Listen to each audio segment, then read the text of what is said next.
সে আবার বক্তব্য দিতে যায় বলতেছে আমি কোরআন হাদিস মানি, তবে কোরআনের তেমন কোনো সমস্যা নাই, আবার কিছু সমস্যা আছে। নাউজুবিল্লাহ। আর একজন দরবেশ আপনারা দেখেছেন, সালমান এফ রহমান, আহারে কি সুন্দর মুখে দাড়ি, দরবেশ বলে ডাকা হতো। এরা তখন দরবেশ সেজেছিল, এখন চেহারা দেখেছেন দাড়ি কেটে সেটে, একেবারে দাড়ি এমন ভাবে কেটেছে দেখে বোঝা যায় না এটা মুসলমান না অমুসলিম। কথা বলেন ঠিক কি না? এদেরকে আমরা দরবেশ মনে করতাম, আল্লাহর ওলি মনে করতাম। সে আবার বক্তব্য দিতে যায় বলতেছে আমি কোরআন হাদিস মানি, তবে কোরআনের তেমন কোনো সমস্যা নাই, আবার কিছু সমস্যা আছে। নাউজুবিল্লাহ। একটু জোরে কর নাউজুবিল্লাহ। এত বড় পণ্ডিত ছিল এই দরবেশ, এটা তো দরবেশ না, এরা পাক্কা শয়তান। কথা বলেন ঠিক না? এরা জনগণের আবেগ নিয়ে তামাশা করেছে। এই দরবেশ কত টাকা নিয়েছে জানেন?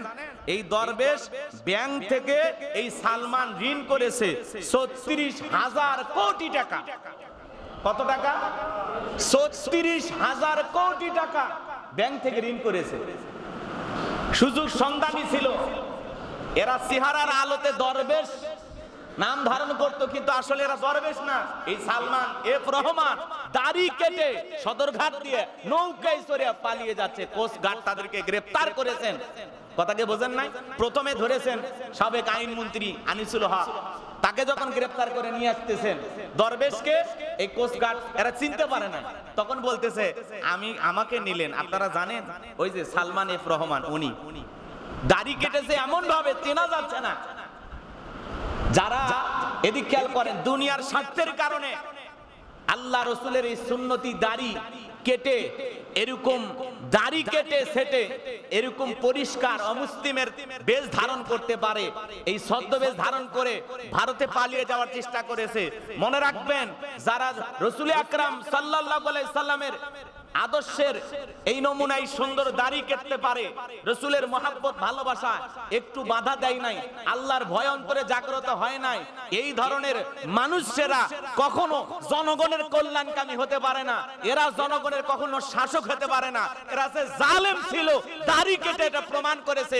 ওরা দরবেশ না, ওরা দরবেশের রূপ ধারণ করে, ওরাই সমাজের আসল শয়তান। একে বলে আমার ভাই এই দেশকে নিয়ে অনেক স্বপ্ন দেখতো, আমার ভাই মানুষের কল্যাণে কাজ করত, অসহায়দের খাবার দিত।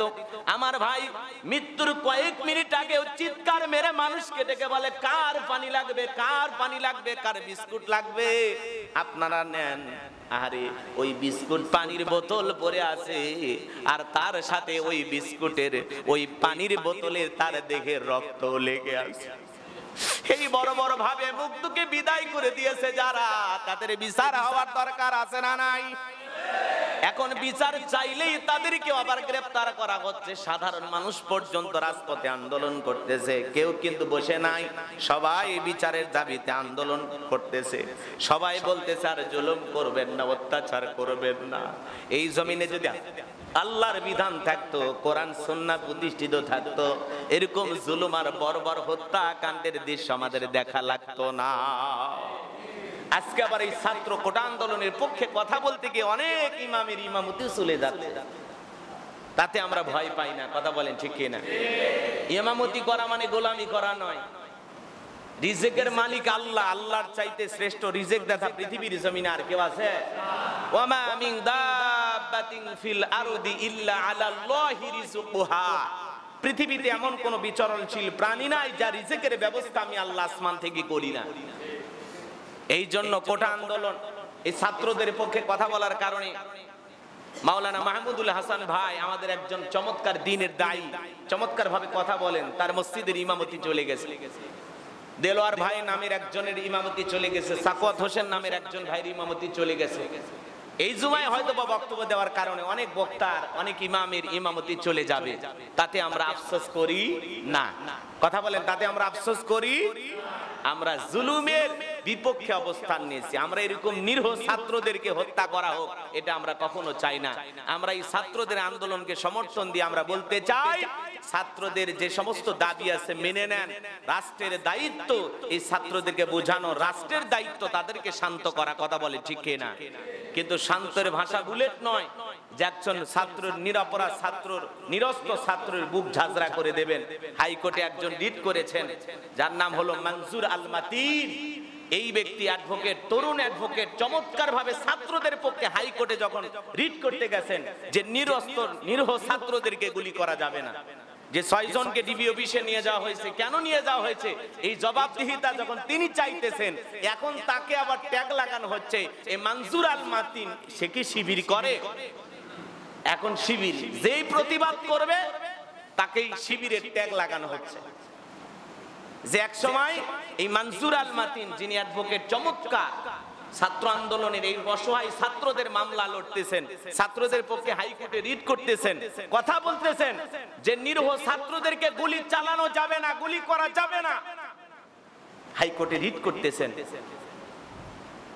6 জন ছাত্রকে ডিবি অফিসে কেন আটকে রাখা হলো? এই পক্ষে যখন ছাত্রদের পক্ষে, যখন এই অসহায় ছাত্রদের পক্ষে তিনি যখন লড়তেছেন, কথা বলতেছেন, প্রতিবাদ করতেছেন, আদালতের কাছে, রাষ্ট্রের কাছে জবাবদিহিতা চাইতেছেন, তখন তাকে শিবির ট্যাগ লাগানো হচ্ছে। এই মনজুর আল মাতিন এই অ্যাডভোকেট একজন শিবির। এখন অন্যায়ের প্রতিবাদ করলে আপনাকে জামাত শিবির বলবে। এই হলো সমাজের হালচাল। কথা কি বোঝেন নাই? আবু সাইদ মারা গেল, 17-18 বছরে একজন ফাহিম নামের আরেকটা ছেলেকে, মাহিম, তাকে গ্রেফতার করা হলো। ছেলেটা চোখের পানি ছেড়ে দিয়ে কান্না করতেছে আর বলতেছে, আমি ওই টিয়ার শেলের চোখে যখন যন্ত্রণা হচ্ছিল তখন আমি একটু ক্লান্ত হয়ে শুয়ে পড়েছিলাম। এই ফাহিম যেই ছেলেটাকে গ্রেফতার করা হয়েছিল সেই ছেলেটা বলতেছে, আমি জ্ঞান হারিয়ে ফেলেছি, টিয়ার শেল চোখে আছে, আমার চোখে মুখে এমন ভাবে লেগে গেছে, আমি এই দৃশ্যগুলো দেখে আমি কখন যে জ্ঞান হারিয়ে ফেলেছি আমি জানি না। আমি যখন জ্ঞান ফিরে পাইলাম আমি তখন দেখি আমি থানায়। আমি তো অবাক, আমি কেন থানায়? আমি তো কিছুই করি নাই। এই ফাহিম থানায় চলে আসছে। ফাহিমের আহাজারি, চোখের পানি ছেড়ে দিয়ে তার পরিবারের লোকজন কান্নাকাটি করতেছে, যে সে বলতেছে সেন্স ফিরে পাইয়ে আমি দেখি আমি থানায়। আমি বললাম কেন গ্রেফতার করা হয়েছে? পরিশেষে আমাকে এই আবু সাইদের হত্যাকাণ্ডের আসামি বানায় আমাকে মামলা দেওয়া হয়েছে। হত্যা করলো কে? পুরো জাতি দেখলো, পুরো পৃথিবীর মানুষ দেখলো, আর পরিশেষে গ্রেফতার হলো মাত্র 17 বছর 18 বছর একজন শিক্ষার্থী। এই হলো সমাজের হালচাল। ফাহিম চোখের পানি ছেড়ে দিয়ে কান্না করে গতকালকে কারাগার থেকে মুক্তি পেয়েছেন। এই হলো সমাজের অবস্থা। আজকে এই প্রতিবাদ যারাই করতে যাচ্ছে তাদেরকে নানান ভাবে কথা বলা হচ্ছে। আপনি চিন্তা করেন, পৃথিবীর বিভিন্ন দেশ থেকে, বিভিন্ন জায়গা থেকে মানুষ কথা বলতেছেন। ডক্টর জাকির নায়েকের নাম আপনারা শুনেছেন, সে পর্যন্ত ভিডিও বার্তার মাধ্যমে বলতেছেন যে এই যে নিরীহ ছাত্রদের উপরে আপনারা জুলুম করবেন না, গুলি চালাবেন না। ডক্টর জাকির নায়েকের মতো মানুষ তিনিও পাশে দাঁড়িয়েছেন। আল্লাহু আকবার বলেন। ডক্টর জাকির নায়েক বলতেছেন এই ছাত্রদের আন্দোলনকে আপনারা মেনে নেন, নিরীহ ছাত্রদের হত্যা করবেন না, এই জুলুম করবেন না, গুলি করবেন না। ডক্টর জাকির নায়েক পাশে দাঁড়িয়েছেন। একজন দক্ষিণ কোরিয়ার ইউটিউবার দাউদ কিম, সে পাশে দাঁড়িয়েছেন।